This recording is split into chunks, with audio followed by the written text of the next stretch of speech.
ಅರಮನೆಯಲ್ಲಿ ಯಾವಾಗಲೂ ಇದ್ದು ಮನಸ್ಸಿಗೆ ಯಾಕೋ ಬೇಸರ. ಇಲಿಯೊಂದನ್ನು ಬಂಗಾರದ ಪಂಜರದೊಳಗಿಟ್ಟರೂ ಕೂಡ ಅದಕ್ಕೆ ಪಂಜರವೇ ತಾನೆ.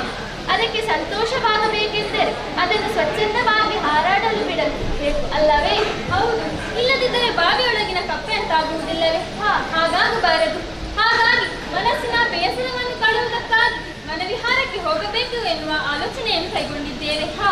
ಹಾಗಂತ ನಮ್ಮಿಬ್ಬರ ಒಪ್ಪಿಗೆ ಸಾಕಾಗುತ್ತಾ? ಇಲ್ಲ. ನೇರವಾಗಿ ಅಪ್ಪನ ಬಳಿಗೆ ಹೋದೆವು. ಅಪ್ಪನಲ್ಲಿ ವಿಚಾರವನ್ನು ಹೇಳಿದಾಗ ಜೊತೆಯಾಗಿ ಹೋಗಿ ಆದಷ್ಟು ಬೇಗ ಬನ್ನಿ ಎನ್ನುವ ಹಾಗೆ ಹೇಳಿದವರಿದ್ದಾರೆ. ಹಾಗಾಗಿ ತಡ ಮಾಡದೆ ವನವಿಹಾರಕ್ಕೆ ಹೋಗೋಣ.